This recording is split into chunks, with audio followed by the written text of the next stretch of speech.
नमस्कार दोस्तों।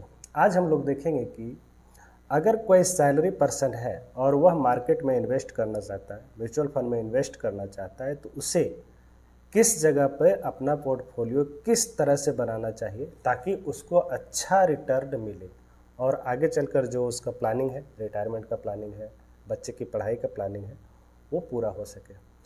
बहुत सारे जो हम लोगों से मिडिल क्लास जो सैलरी करते हैं, नौकरी पेशा लोग हैं, वह अधिकांशतः इन्वेस्ट करने में एक तो देरी करते हैं, दूसरे जब इन्वेस्टमेंट शुरू करते हैं दूसरे को देखा देखी करके वह गलत जगह इन्वेस्ट कर देते हैं, जिससे उनको जो रिटर्न मिलता है ना के बराबर मिलता है, या थोड़े बहुत पैसे कमा करके वह अपने आप को 30 मार का समझने लगते हैं और फिर उनके रिटर्न जो उनके इन्वेस्टमेंट की जर्नी है धीरे धीरे अधिक लालच के कारण समाप्त हो जाती है।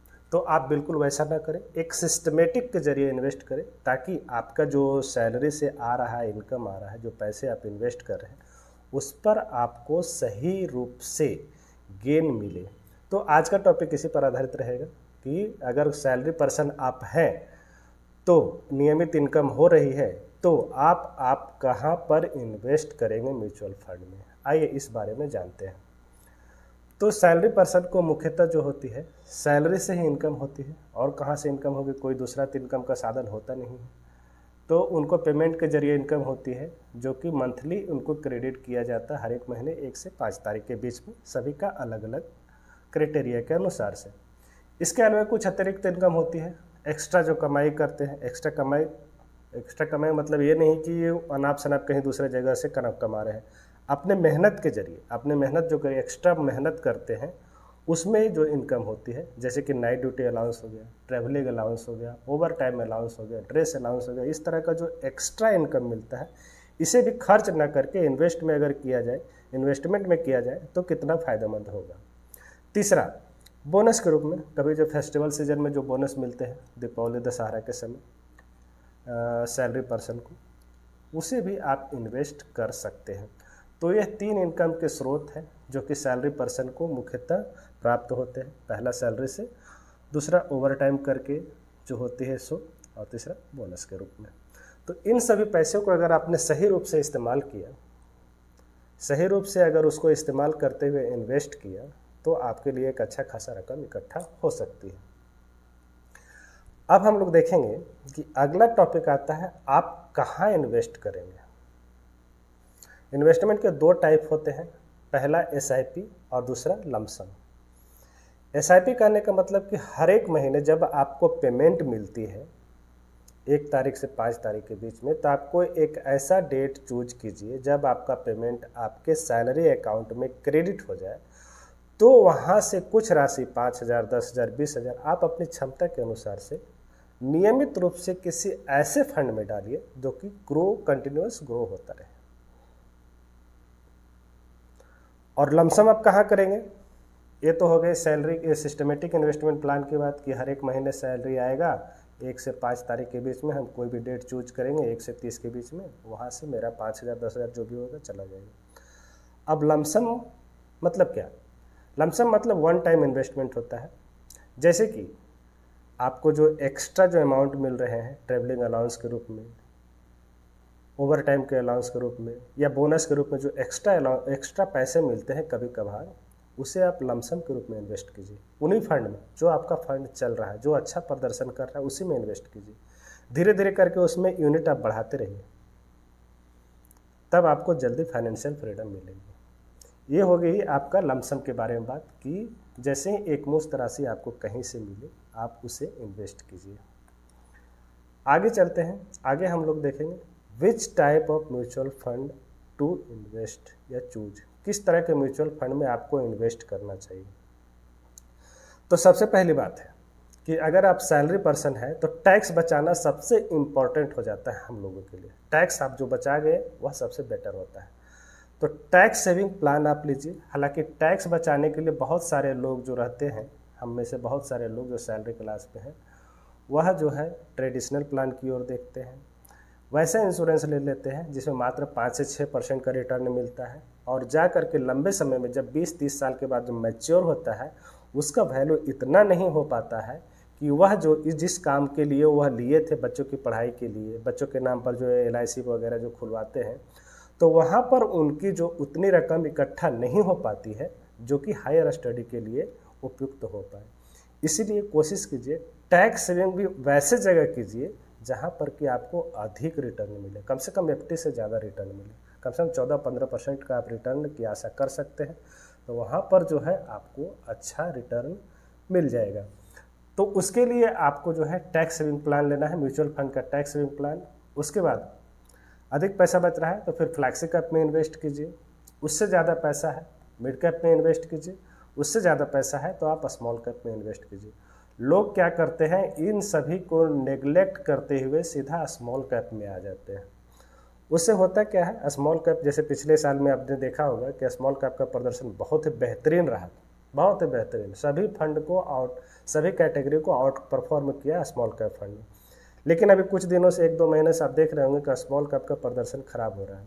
तो इसका मतलब ये नहीं कि आप स्मॉल कैप छोड़ करके भाग जाइए, बिल्कुल भी नहीं। स्मॉल कैप में आप बने रहिए, क्योंकि आपका गोल कल या परसों या 1-2 महीने की बात तो है नहीं। आपका जो गोल है वह है करीब 10 साल के बाद, 15 साल के बाद। तो फिर क्यों छोड़ना भाई, छोटे मोटे गिरावट से क्यों घबराना, आराम से उस फंड में बने रहिए, कोई दिक्कत नहीं। लेकिन हाँ, प्रोसेस को फॉलो कीजिए। पहले टैक्स बचा लीजिए, टैक्स बच रहा है वहाँ से पैसा बच रहा है, फ्लैक्सी कैप में इन्वेस्ट कीजिए, वहाँ से पैसा बच रहा है, मिड कैप में इन्वेस्ट कीजिए, वहाँ से पैसा अधिक हो रहा है, आप स्मॉल कैप में इन्वेस्ट कीजिए। प्रोसेस फॉलो कीजिएगा तो आपके लिए जो होता है, एक जो होता है सिस्टमेटिक जो गिरावट जब बनती है तो वैसे समय में आपके पोर्टफोलियो की रक्षा इस तरह के फंड आपको करके देंगे जब अधिक गिरावट होती है मार्केट में। तो साथ ही साथ आपको एक रिटर्न जो है 15 से 20% जो हम लोग आशा रखते हैं वह आपको यहाँ पर आसानी से मिल जाएगी। उसके बाद फिर हम लोग देखेंगे कि किस तरह के फंड को आपको अवॉइड करना चाहिए। इस बात को आप ध्यान में रखिए कि बहुत सारे लोग जो होता है सेक्टर मतलब वैसे फंड में इन्वेस्ट कर देते हैं जो कि शॉर्ट ड्यूरेशन में अच्छा प्रदर्शन करते हैं, लेकिन लंबे समय में वह अच्छा प्रदर्शन नहीं करते हैं। खास करके जब आप सेक्टर फंड की बात करते हैं, सेक्टर फंड मतलब कोई एक सेक्टर पर आधारित होता है, जैसे फार्मा का सेक्टर हो गया, केमिकल का सेक्टर हो गया, बैंकिंग सेक्टर हो गया, इस तरह के सेक्टर में इन्वेस्ट करते हैं। तो इस तरह का जो सेक्टर रहते हैं वो पार्ट टाइम छोटे समय के लिए अच्छा रिटर्न दे सकते हैं, लेकिन लंबे समय में अच्छा रिटर्न नहीं देते हैं, क्योंकि इसमें एग्जिट और एंट्री दोनों आपको ध्यान में रखना होगा, जो कि सैलरी पर्सन के लिए इतना संभव नहीं है। उसके बाद थीमेटिक फंड किसी थीम पर आधारित होता है। न्यू फंड ऑफर जो NFO होता है, न्यू फंड ऑफर जो लॉन्च होता है, न्यू फंड ऑफर, इस तरह के फंड में आपको बिल्कुल भी इन्वेस्ट नहीं करना चाहिए जो नए फंड आ रहे हैं, क्योंकि आपको पता नहीं होता उस फंड का क्या क्राइटेरिया है, क्या इन्वेस्टमेंट स्ट्रेटजी है, किस किस शेयर में इन्वेस्ट किया गया, आपको बिल्कुल भी पता नहीं होता है। इसलिए वैसे फंड को आप अवॉइड कीजिए। सॉल्यूशन बेस्ड फंड आपको नहीं लेना है। डेट फंड जो कि डेट कैटेगरी में इन्वेस्ट करता है, वैसे फंड में आपको इन्वेस्ट नहीं करना है, क्योंकि आपका ड्यूरेशन लंबा, हालांकि फंड अच्छे होते हैं लेकिन आपका ड्यूरेशन अगर 10 साल 20 साल के लिए है तो फिर डेट फंड का चुनाव बंद कीजिए। Liquid fund same category debt fund में ये भी इन्वेस्ट करता है, इसलिए इस तरह के फंड से आप बचिए। इस तरह के फंड में आप इन्वेस्ट बिल्कुल भी मत कीजिए। तो इस तरह का फंड को अवॉइड कीजिए। उसके बाद आता है कि भाई सैलरी तो आ गई, कितना इन्वेस्ट करना चाहिए। लोग जो है SIP के नाम पर 1000-2000, जबकि उनकी जो है पेमेंट जो होती है अच्छी खासी आती रहती है, 1000-2000 रुपये इन्वेस्ट करते हैं। कहाँ से बनेगा उनको, कहाँ से अच्छा खासा कॉर्पस तैयार होगा? नहीं तैयार हो सकता। आप देखेंगे उनके पास LIC भर भर के है, ट्रेडिशनल प्लान भर भर के है, बहुत सारे ट्रेडिशनल प्लान लेके बैठे हैं, लेकिन जब म्यूचुअल फंड में इन्वेस्ट करने की बात होती है, ठीक है मेरा 1000-2000 का SIP कर दीजिए। अरे 1000-2000 का SIP से क्या होने वाला है? कुछ नहीं होने वाला है। हाँ, शुरुआत करने के लिए अच्छा है, जब आपकी नौकरी लगी है तो कोई दिक्कत नहीं, आप 1000-2000 से सीख कर सकते हैं, लेकिन उसको जल्दी से रकम बढ़ाइए।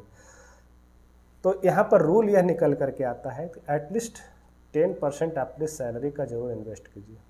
अगर 15% कर रहे हैं तो यह आपके लिए बहुत अच्छा है। लेकिन अगर आपको फाइनेंशियल फ्रीडम पाना है, जल्द से जल्द नौकरी से छुटकारा पाना है, एक अपना सैलरी बनाना है कि हम ही को सैलरी मिलते रहे बिना काम किए हुए, तब आपको अपनी इनकम का कम से कम 40% से 50% तक इन्वेस्ट करना होगा। हालांकि यह संभव नहीं है, लेकिन जब आपके पास कोई लायबिलिटी नहीं है, जब आपकी नौकरी हाल फिलहाल में लगी है, तो वैसे केस में यह संभव हो सकता है, आप कर सकते हैं इस बात को, तभी आपको फाइनेंशियल फ्रीडम मिल पाएगी। तो ये तो हो गई कि 40 से 50% आपने इन्वेस्ट कर दिया, ठीक है। अब क्या है कि अब SIP स्टार्ट कर दीजिए। आज के आज 1000 रुपया तो 1000 रुपया सही, 2000 तो 2000 सही, 5000 तो 5000 सही, जितना जल्दी आप शुरू कीजिएगा लंबे समय में चल करके उतना ही बेनिफिट आपको मिलेगा।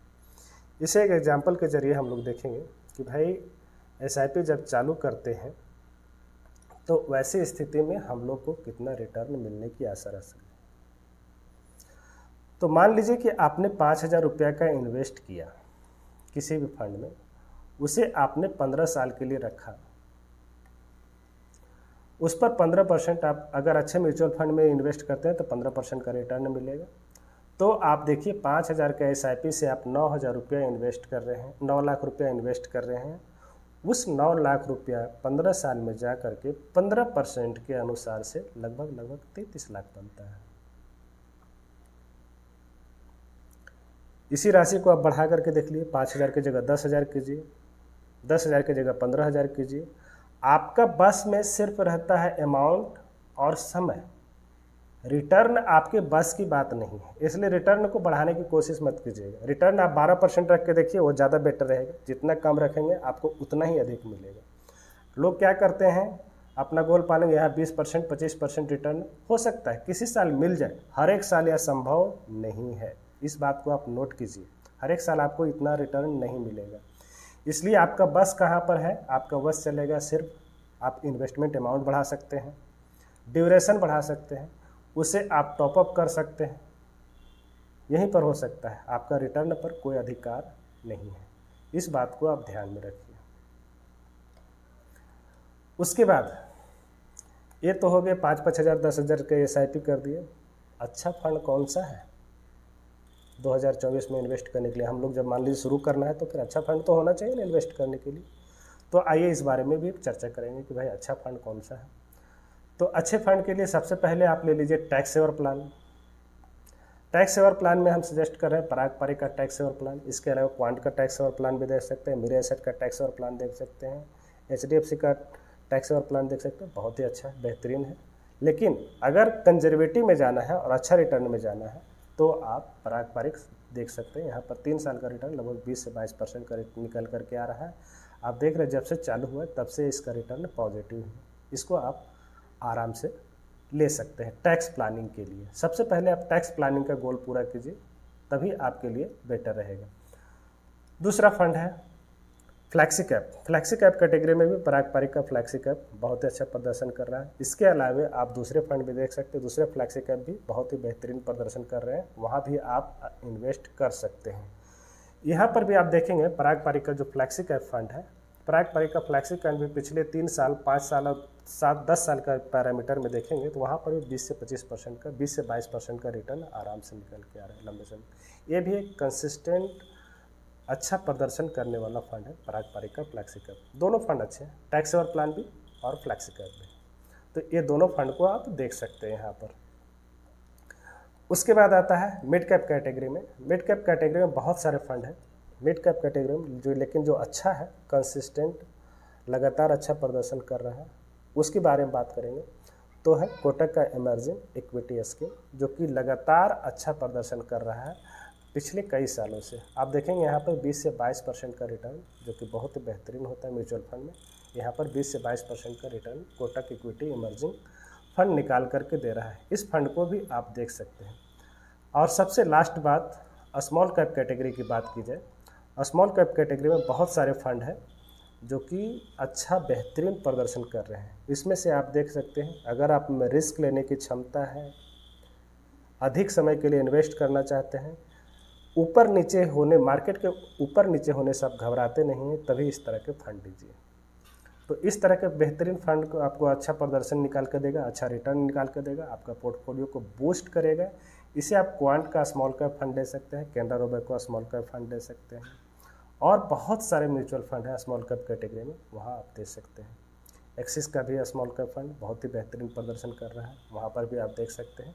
तो इन तीनों चारों पाँचों फंड में से जो स्मॉल कैप कैटेगरी में है, आप कोई भी फंड ले सकते हैं, वहाँ पर देखेंगे आपको अच्छा रिटर्न निकाल करके दे रहा है। तो इस तरह से आप अपने म्यूचुअल फंड का पोर्टफोलियो बनाइए और सैलरी जैसे ही आता है एसआईपी जरूर स्टार्ट कीजिए। एसआईपी कीजिएगा तभी आपके लिए अच्छा रहेगा। तो चैनल में नए हैं तो चैनल को सब्सक्राइब जरूर कर लीजिए, वीडियो को लाइक ज़रूर कीजिए, दोस्तों के साथ शेयर कीजिए। आज की वीडियो देखने के लिए बहुत बहुत धन्यवाद। Thank you.